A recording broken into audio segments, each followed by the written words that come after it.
This show is sponsored by Mighty Capital, the go to venture capital firm for product first companies like Airbnb and Amplitude. Learn why they are dubbed the best value for the dollar invested at mighty.capital. I'm SC Moadi, founder and chair of Products That Count, a 501c3 nonprofit engaging over 500,000 product managers. Our mission is simple: help you build great products through groundbreaking research, prestigious awards, and top-notch programming like this award-winning Top 1% podcast. Whether you're aiming to boost your career or turn your product team into a competitive advantage, this is your gateway. Visit productsthatcount.org and begin your product leadership journey. This particular series is hosted by one of the first chief product officers in the world, Renee Niemi, and each episode is a masterclass in product leadership. Renee, over to you. Hello, today I have with me Nitin Bhat. He is the Chief Product Officer of Workiva. First of all, let me start by saying congratulations on being a finalist in our top CPO awards this year. Thank you so much, Renee. I appreciate the opportunity. Yeah, I've been really looking forward to spending this time with you. Why don't we get started by, in 60 seconds or less, why don't you tell us a little bit about yourself, a little bit about Workiva, what they do, and your role. Awesome. 60 seconds or less. Okay, a lot of pressure. Uh, I'm the Chief Product Officer at Workiva, which is a publicly traded company. It's a leading cloud platform which transforms the way customers manage and report business data. So our innovative solutions solve problems for majority of Fortune 100, Fortune 500, and Fortune 1000. So empowering teams in accounting, finance, compliance, sustainability, and multiple more. In my role specifically, I oversee product management, user experience research and design, as well as solutions, ensuring our customers have the best platform and the tools to simplify their workflows and to make informed decisions. Wow, that was truly 60 seconds or less. I am super impressed. Great job. It sounds very like a very high impact role for a very high impact company. I guess everybody's got their story on Yep. how they arrived to the top spot in their field. I would love to learn a little bit more about you and your story, and specifically, why don't we talk about influences? Yeah. So who in your background has really had the most influence on your career and your career decisions? Oh, wow. It's one person is super hard to select because it almost took a village to build me, uh, shape up my influences. But if I had to pick one specific person, it would be Gene Farrell. Gene Farrell currently is the CEO of Vanilla, and previously was my manager at Smartsheet, and also worked with him and Amazon Web Services. Gene, to give you context, Gene was the chief product officer and chief strategy officer at Smartsheet, which again is a publicly traded company, more than $1 billion in revenue today, and a leader in collaborative work management platform.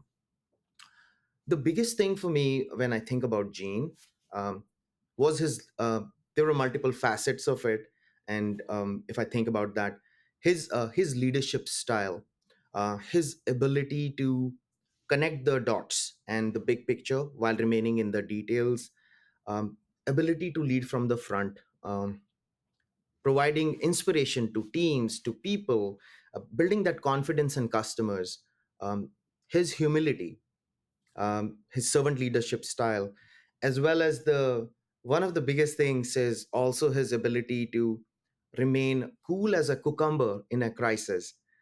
He was unflappable even if there was the biggest crisis ever happened. So when I think about those abilities, those are superpowers.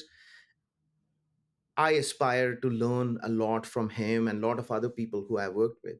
So I think that would be one. And I want to share some examples of why he's that big influence on me. Yeah, I would love that. Because being a C-suite leader in a public company also means um, there is a huge vast surface area which is under your area of influence, area of growth and things. uh, I had become a vice president at Smartsheet by then, and he being a big mentor to me, he being a sponsor to me, because I see sponsorship and mentorship as two separate things. And his he taking the time to build me, he taking time to share feedback after these big earning calls or the big board meetings, or giving exposure to me to those forums when I was not a C-suite leader, taking the rest of the leadership into confidence that, hey, I would like this leader to learn and build that for me. And of course, there is the element of me having to prove myself and earning that seat, earning that opportunity. And because of this, I got opportunities, like two of the biggest opportunities in my career in the last 5 years before Workiva.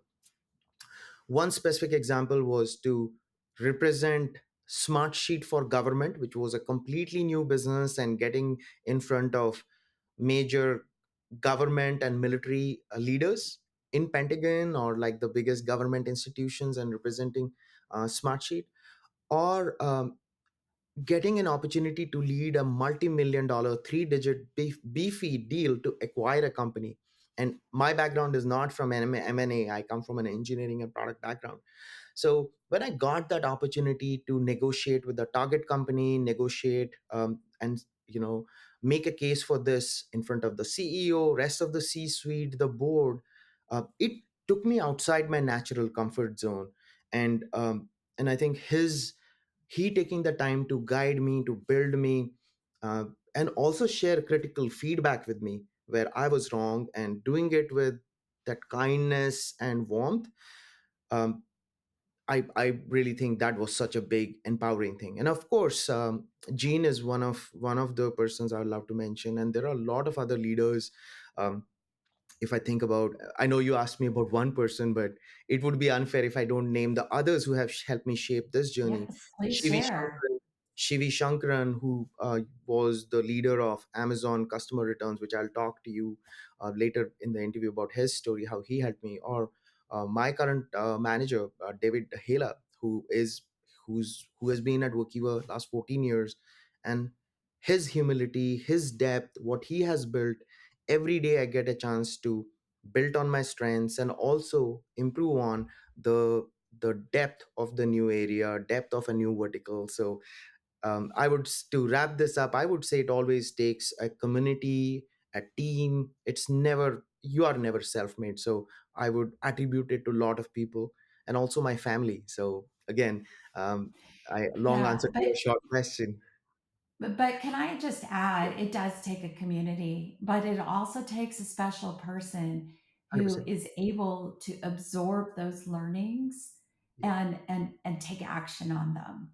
So I want to give you a little bit of credit that yes, you've worked for some amazing people, but you've clearly also been able to take the learnings and what's good about this village that Yeah. you're in, Yeah. to develop. To that point, I would love to hear some stories about how you have been able to take those learnings from that village and Yeah. apply them. Like how would you define your leadership style as a result? the I think the biggest things what I have learned is, at the end, there are things how you, it's not only about what is done, it is also why it's done and how it is done. So that aspect of multidimensionality is a super important one. The second one is always remaining curious and always be in this mode of learning. um, Learning stays till you are alive, I believe. uh, you should always be learning. It's the more important is learn it all rather than know it all. And having that humility that if you fail, if you do things wrong, raising your hand up and saying, yes, I did a mistake, and admitting you're a human, you did a mistake, and working towards how reflecting on it and then making it better. So that would be the second one.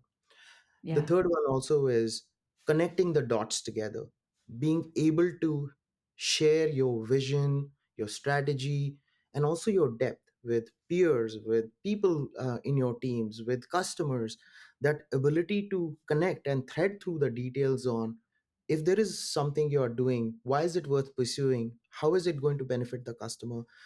And connecting all those together to a commercial aspect, because I work for companies which are for profit, which are publicly traded, or even if they are privately traded, they they owe that financial success for rest of the community. So lot of really learnings to unpack, but the three biggest ones I would say is around uh, understanding the big picture and why, the what and how. The second on the humility and admitting you're wrong and being humble about it. And the third is how do you become better on a day-to-day basis than what you were yesterday, and not being just applauding the laurels of the past, because the challenges of tomorrow are different than what was in the past. Yeah, I love that growth mindset. It really is so important, especially in the field of product management, which literally is evolving from day to day, and staying on top of that is really critical for being a C-suite leader. So so great learnings there. I love hearing stories. So Yes, I sure. guess I would love to know a story. Um, Ideally a defining story when you think back in your career where you kind of said, huh, I really, really love my career and I know that I picked the right path. uh, oh yeah, that's a really big story for me in my life. uh, to give you some background, I didn't start off my career as a product manager. I initially my study in undergraduate was computer science, so I started as off working as a developer and a dev lead in the initial years of my career, and I enjoyed it thoroughly. Um, and this moment of me understanding why product management is essential, I would want to share with you and the community why that happened, and how I figured out this is the right career for me. So I was working as a developer, and the specific thing I was working on was called the ACPI, which is the Power Management API for devices on the operating system. And um, one of our major customers was uh, a manufacturer for laptops and peripherals. And this point of time, uh, I was working at Intel. I was a chipset designer. I was working on device drivers and things. And this vendor, I will not name the vendor because they had challenges at that point of time. And their consumers were complaining to them that, hey, your devices are consuming a lot of power and the battery life is kind of getting degraded. And it's not an optimal user experience because it's going to millions and millions of users all across the world. Uh, our team at that point of time really didn't have a product manager per se.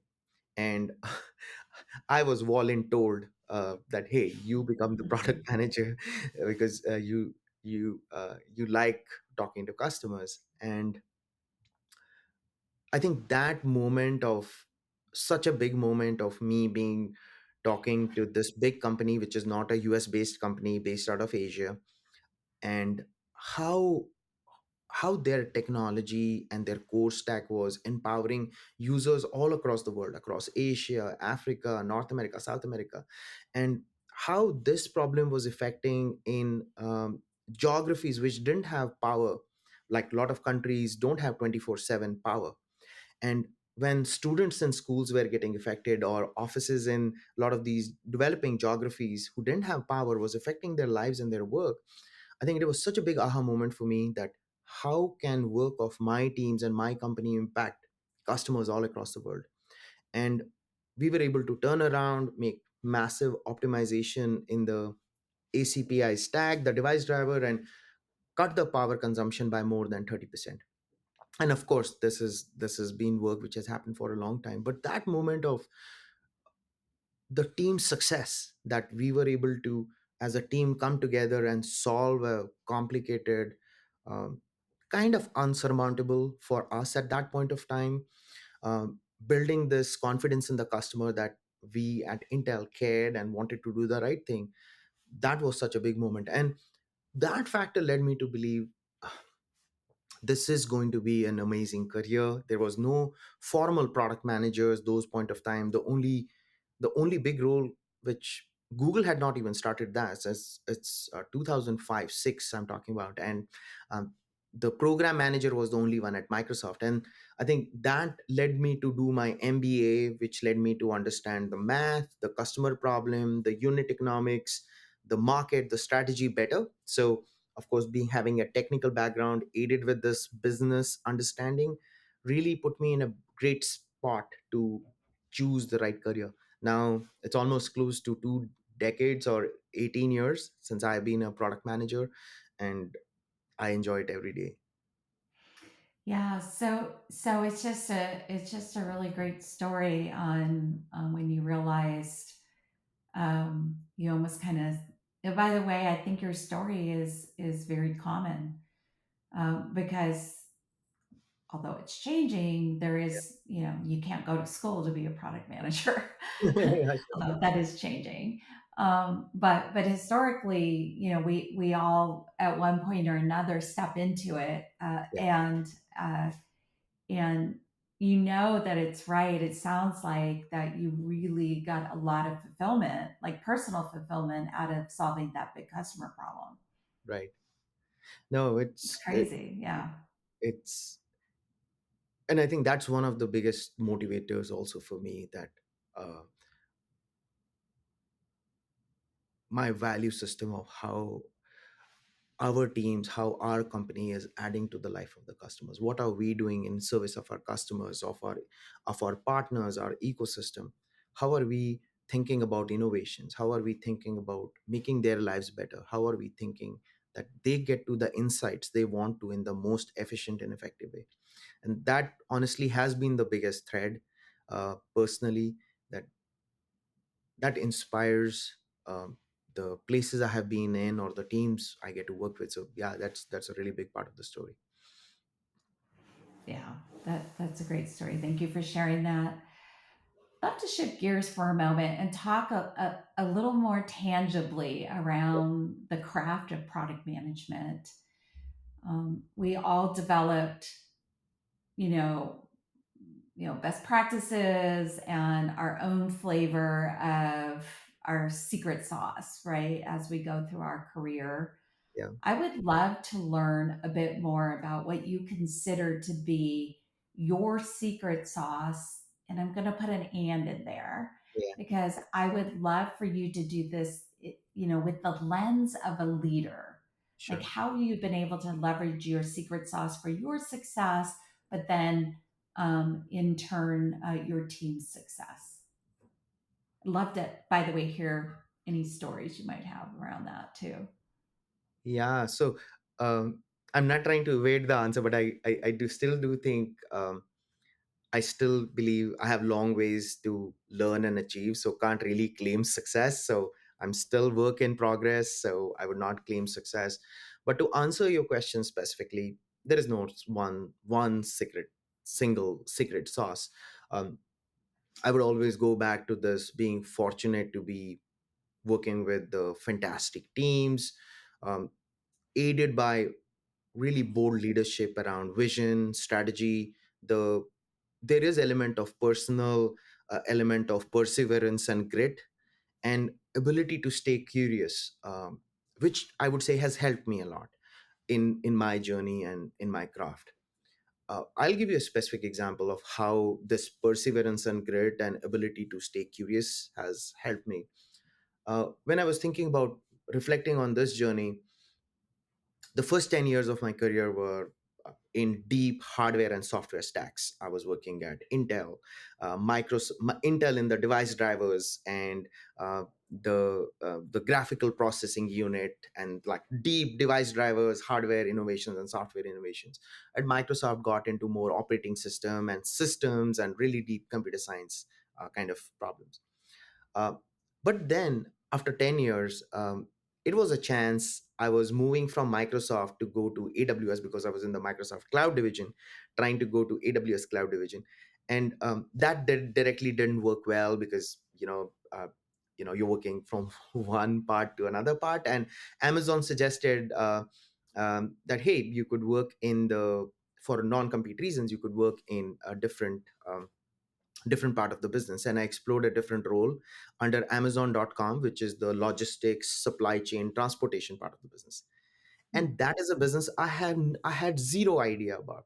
No idea about logistics, no idea about trucking, supply chain. It was so bad, I had never even ordered on Amazon. So my family members had ordered on Amazon, I didn't even know how to order on Amazon. So just going to this new domain, learning new paradigms, learning new business models. And I think the challenges were ability to soak in new information, ability to keep this big picture in mind, crafting the details in and out. But this thing of perseverance and continuing to stay curious and learning, that really helped me a lot, adapting to the new stack, the product, but also the culture. Keep in mind, Microsoft was a different company in 2011 as compared to now, and coming from a Microsoft culture to an Amazon culture, which has a different kind of a mindset, very startup-y kind of a culture with leadership principles and a very strong bias for action. That was also a very big, unsurmountable challenge for me. And personally, in the first 6 months, it was a big challenge. It was not going well because I was just struggling. I had i had no idea what a middle mile versus a last mile was. But just keeping the head down, learning from the ecosystem, learning from my seniors, learning from my teams, learning from my peers, that really helped me personally to grow, learn, and also asking questions and staying curious. That really helped me hone that craft and bring the element of B2C into my repertoire. And what really that helped me is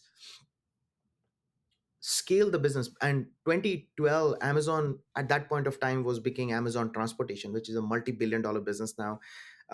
In fact, might be bigger than FedEx and UPS. Yeah, And yeah, I think it's amazing. getting to that with this, again, the secret sauce, of course, there was the environment of fantastic teams, bold leaders, the principals, sponsorship and mentoring. But it was also aided by this perseverance and grit, not giving up, and also being curious and learning. It's going to be hard, it's not going to be easy. That's how I would summarize. It has to be both, the how you're soaking the environment and how personally you are driving yourself to learn and stay in the hunt for learning better. Yeah, yeah. It's really interesting to hear the story because it just reminds me that a good product leader slash product manager is very transferable from industry to industry as long as you keep those fundamental principles intact. Which is, you can learn the nuances of an industry. It's very hard to learn the craft of product management without having made a few mistakes along the way.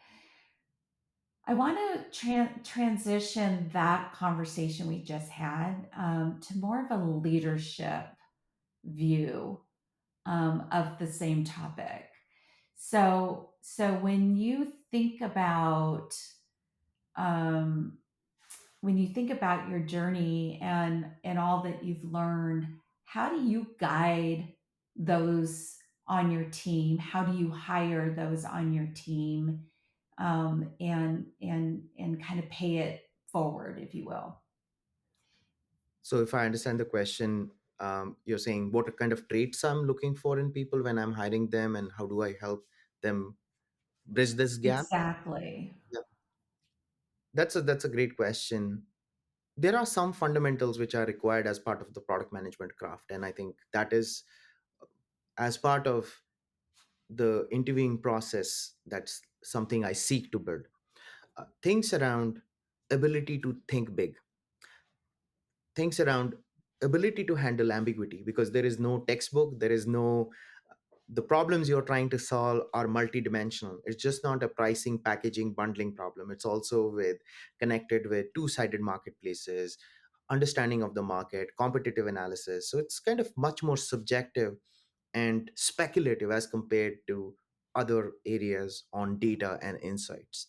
So the third one also would be, how customer oriented are you? Do you understand the pains of the customer, their needs, their wants, their aspirations? Could you articulate the differences between the pain, the needs, the want, and the aspirations? um, Also, do By you the have? way, do you have a favorite to that point? Do you have a favorite interviewing question that you ask Yeah, prospective employees that yeah. uncover that? Because sometimes that's hard to find. Normally, because people are coming from different domains, I don't like asking people specific questions on domains and, okay, tell me what a statistically significant or insignificant number is. And so but more at a macro level, especially at leadership level. Qu- and I'll give my question away, but the question is, what is the hardest problem you have solved, and why do you think it's one of the hardest problems? And that gives you so much insight into their mental models, how do they think about problems, their perception. And hard is relative. For something, if it is a hard problem for someone, it might be supremely easy for somebody else. And again, the idea is not about uh, the complex math problem or a Fourier transformation or a calculus problem. The idea is that the problem, how, what kind of an impact does it lead to? How did it improve customers' life? Or why was it hard? Because at times, operationally, how you do things, they can make things harder. It could be even, teams in two geographical areas not connecting well together or bonding together. That's a much more harder problem than shaving off 100 seconds or 200 milliseconds or 200 milliseconds of a service. So again, that subjectivity, the context, why these matter. So I think ability to craft that together on the hardness, why it matters, and why was it hard, and what did a candidate do in their capacity to influence, to build, and to help solve the problem, not just individually but also using the tools and techniques, using the organization to solve it. So I think that would be Yeah, one specific question I would share. I love that question, and it really reminds me of kind of your earlier Yeah, macro point of it's not just about the what, it's about the who, the how, and how do you and yeah, I mean, let's just call it we're creating stuff from nothing, yeah, and so how do you handle that ambiguity? When you're dealing with a hard problem. It would be and really interesting to see how people bring that to life. That's a great question. Thank you for sharing that. Um, I would love to know your why. What is your why, and what motivates you to do great work? uh, there are, again, I think I'm not giving you specific answers, but again, there are so many factors to what motivates you. And again, I'm just ranking this in my head as I think about it. The biggest one is customer impact for me. When I think Right? about that,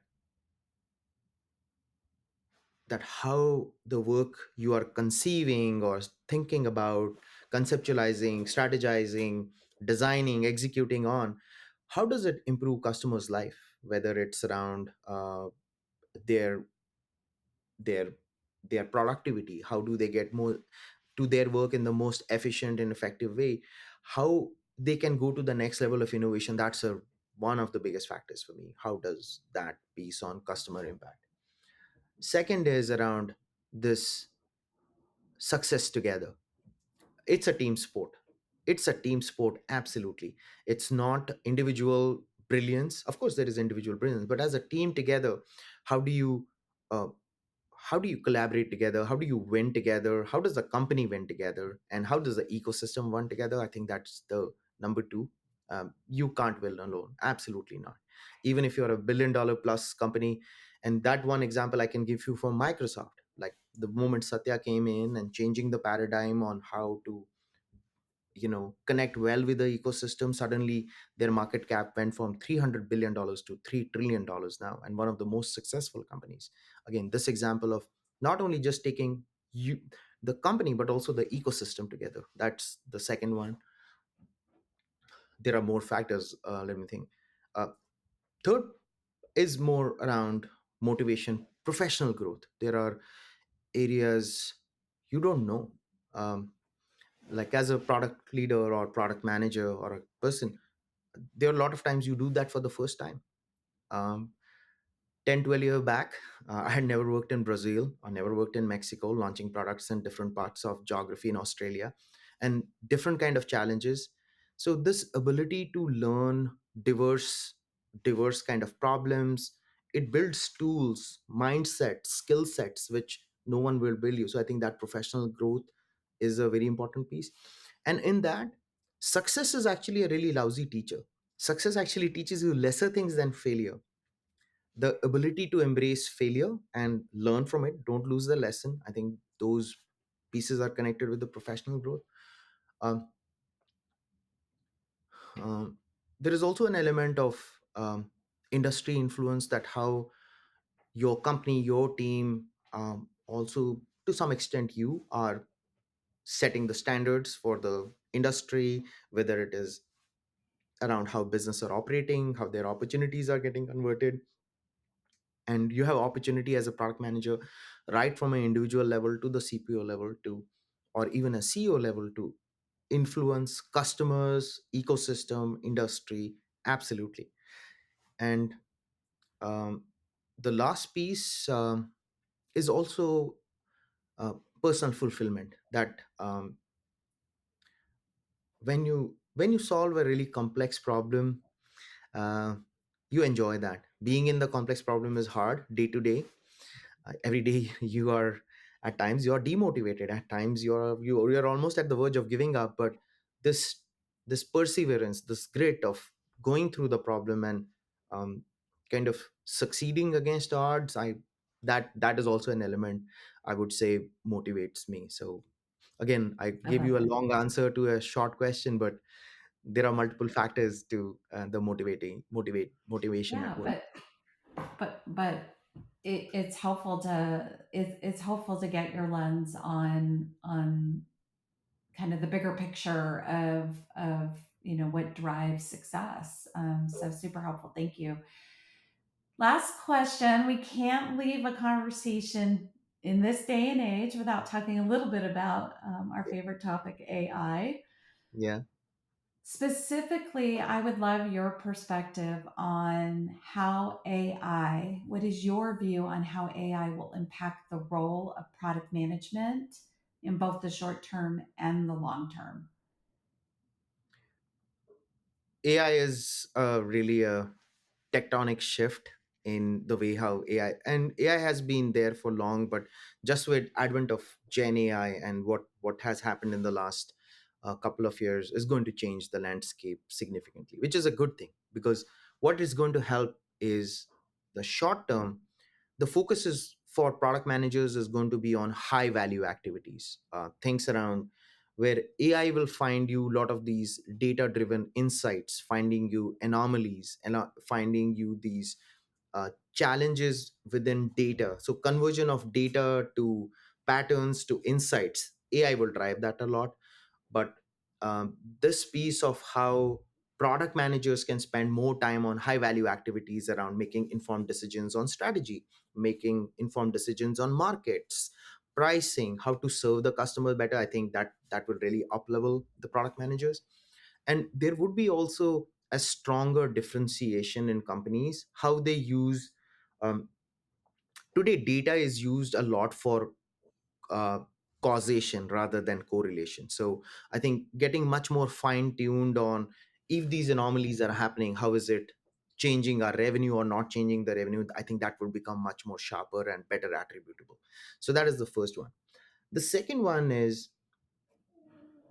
there would be much more AI first and also domain specific innovations which would happen. To give you an example, if any kind of a consumer site you go to and you share feedback, you give something like 1 star, like you had a bad Uber ride or a bad delivery of Uber Eats order, or sometimes you're not very satisfied with what is happening on your Amazon order.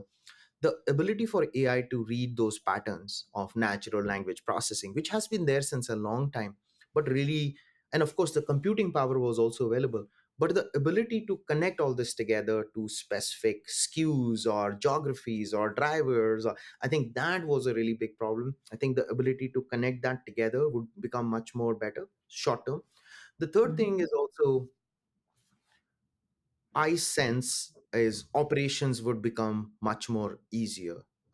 What I mean by that is data analysis, the piece, it's a major problem right now for companies. The preparation of data, configuration, management, automation. It's almost like there is a huge industry of data engineering, data analysis, which I think would become much more streamlined, better with tools and analysis and things. So that is on the short term in the next Yeah, 1 year.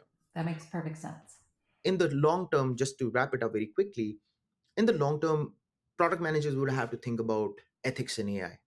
It's around how data is getting shared, what are the kind of boundaries, what are the kind of um, deep thinking you are doing around securing customer data, that it will never leave the boundary, how models are using them. It's a really deep and critical thinking everyone in the industry has to do around what is the guardrails, what are you putting as security.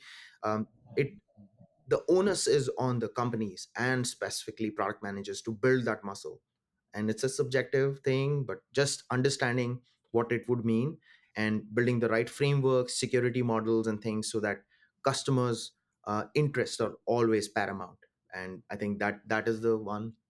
Second thing, I also think we'll get better around personalization of experiences that which are catered to me as a user, whether it's a consumer or a B2B app, that what customers are really trying to do with their data, and optimization of content to what really they want to do. Netflix already started with this many years back. I'm just giving you that as an example of specific personalization, but it's going to be much more deeper.